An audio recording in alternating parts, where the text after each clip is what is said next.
Oh, for f***'s sake.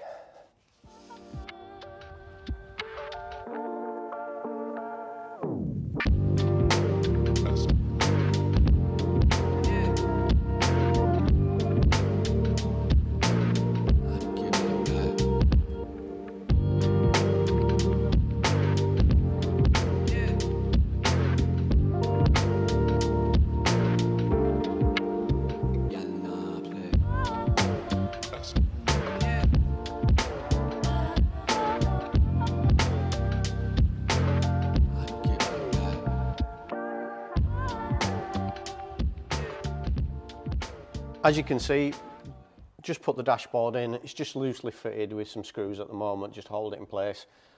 And although it's in, there's some alterations to make on it. Like I say, filler pieces to make here around the roll bar. The reason this project does take so long sometimes is because of little bits like this.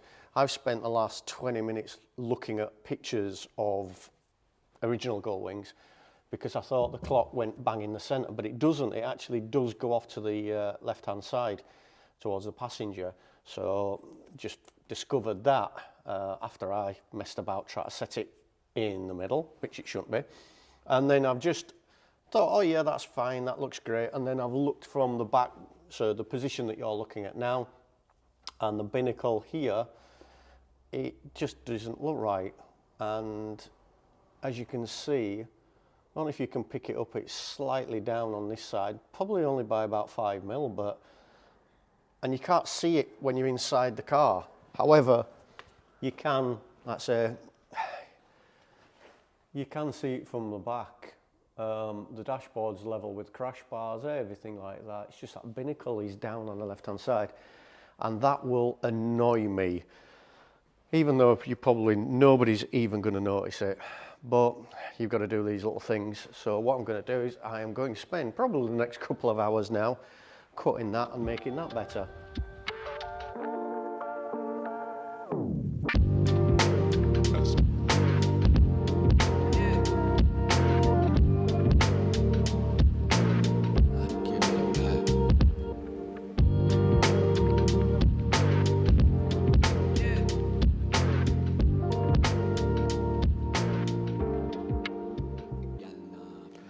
Well, the cutting of it was the easy part.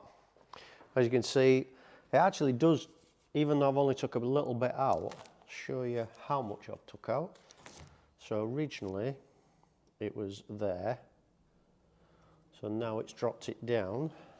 Once we put the tape on to hold it in place, it's taken it to there. And even though it's only a tiny little bit I've taken out, it's made a massive difference and it's level, and I can live with that now.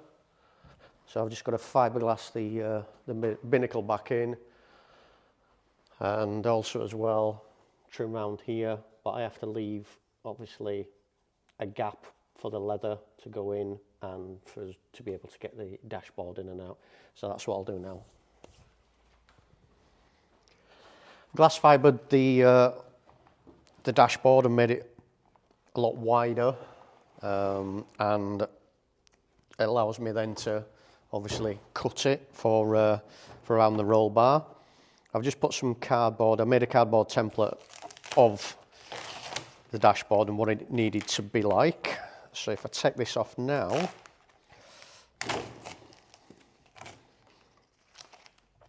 it should come off because I put some tape on it.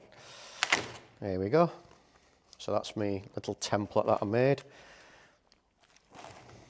I'll get a nice neat edge because obviously what I've done, let's say put some sellotape over it, ran out of parcel tape.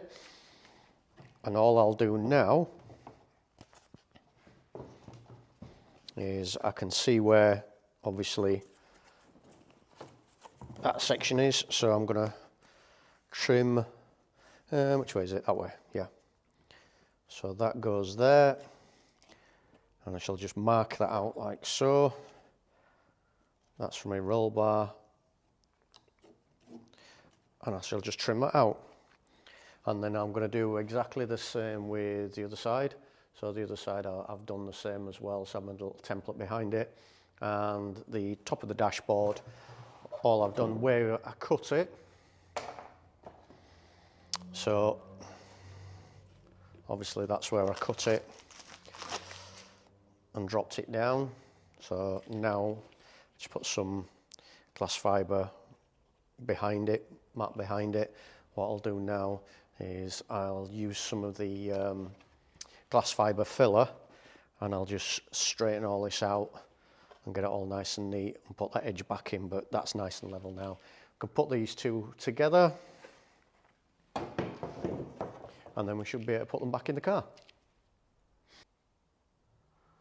Right, what you can see at the moment is me taking one step forward by putting the dashboard in, and then taking 10 steps backwards by finding out it doesn't fit properly. It was all over the place. So when I adjusted this morning, or this afternoon, to make it a little bit easier, it was fine, but it wasn't fitting all the way to the end. I also discovered as well, when I did get it fitted in, that it wasn't lining up with the steering shaft. The dashboard was over here, so it meant I would have had to move the steering shaft over, but obviously that's not good, because obviously I put the seat in and none of it lined up. So we've had to move the dash all the way over here, which meant cutting it in half, because obviously that side fitted. I didn't want to extend it that way, so I wanted to keep the clock over there. I know I can move the clock, but it was just easier to do it this way. So I've cut it in the middle. As you can see, I've done that piece. That's all lined up. I'll get up on the top and show you. So we've just put blocks in at the moment, screws, and then I've fiberglassed it all at the back just to hold it in place. The dashboard on that side's in place. If I go around, I'll show you. So the dashboard's in place here, and we've got a little gap underneath, obviously, so when we wrap it in foam and leather, that'll match the bottom. We've cut it round here. Obviously it needs a little bit more work, because obviously there's a panel that goes over here, but then we've also now, it fits there, but now we've got to cut it and drop this side down, or cut this part off and move that down. And let's say then we go on to the driver's side, the binnacle, and what I thought was going to be an easy fit isn't, because that fits on there just, but as you can see it doesn't line up, so it's got to come this way more. So I'm going to cut this off, move it over, fill in the gap, and then reshape this part. So yeah, not a very productive day.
Okay, got back up on track now, so that's the dashboard done.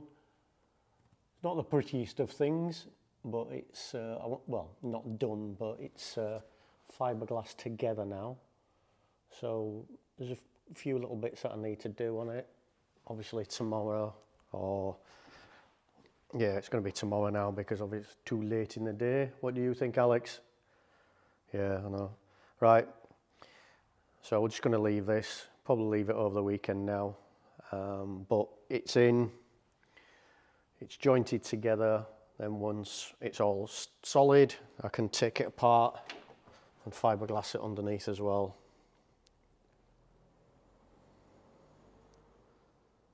But like I say, not the prettiest of things, but it doesn't have to be. It's only to make sure it all stays together while the fiberglass sticks up. Right, I've just had another delivery. The air ride suspension that I ordered, that I measured up and everything, that's all arrived. So we're going to have a quick look at. We'll just offer it up today. I don't think we're not going to fit it today, but just to give you an idea what's in here. So we've got there the front bags. So they're the front airbags. Got the rear airbags. They've got a bigger diameter. The front ones, you can see the difference between the front and the rear. So the front, they've got like a chamfer on them. Yeah, they've got a chamfer on them because of the swing arm, and that sits in the swing arm. So they're the fronts, they're the rears. We've got obviously airlines, front and back. We've got adjustable dampers, so they'll go in for the front and rear. It's like Christmas. And then, so front and rear dampers, and then we've got all the fitting brackets as well.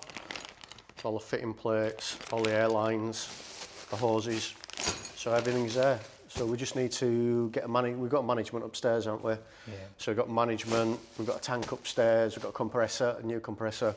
So we've got everything to start building the air ride kit. So we may do that next week, we don't know yet. So that's that. Yeah, so I'm looking forward to fitting that, should be good. But we'll have a try of the bags just to make sure that they do fit, make sure everything is all right, but can't see any reason why not. Right, so what have we managed to get done this week? Week 21, aren't we now? Yeah. Yeah, 21. Wow. Happy birthday. Right, so this week we got the dashboard in, so that's in. Took a little bit of fiddling about because we had to make some brackets, so obviously hold the dashboard in. Got that in. We got the gas rams back in place with the new brackets. Massive thanks to Metrol for regassing them for us now, so they're all exactly the same. Ooh, squeaky. They're all exactly the same pressure. So they go in nice. Like I say, dashboard's in, and like I say, we had a play about with the airbags. We've had it up in the air. All the airbags fit absolutely perfect. Really, really happy with them. So what we're gonna do, I'll let you know. We are going to put the airbags on, but all the compressor management and everything is all going to sit behind here. So where you have your suitcases, normally we're going to make some false suitcases in the back, and all the management and air tank and everything will go in there, so it'll all be nicely hidden. So that's it for week 21. Week 22 next week. Yeah. So all it remains for me to say is, if you haven't liked and subscribed, please do so. Helps us out. Drop us a comment, say hello, tell us where you are in the world. And wherever you are in the world, hope you have a fantastic week, and it's a goodbye from me. Goodbye from me.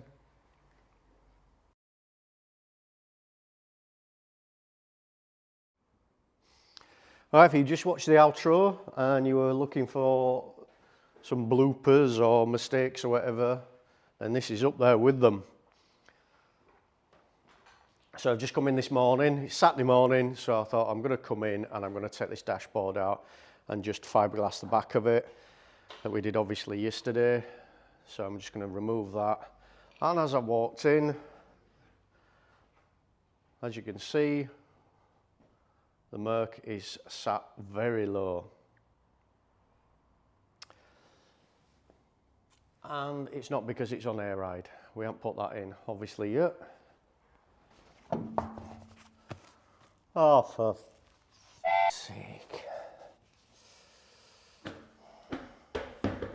Right, I've discovered why the suspension's down on its backside, and it's not because it's got air ride already installed.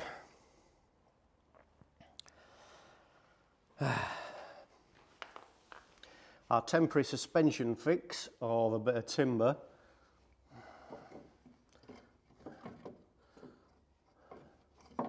has gone through the spring turret, the top cup. So that obviously was wedged in between there, which we took the spring out to test the air ride, and as you can see, it's gone straight through. I know these are actually a common issue on the SLKs, so onto the old Tinterweb and let's see if we can order some. Looks like it's going to be the same for other side. That's on its backside. So yeah, order a couple of them in, and we'll get that fixed.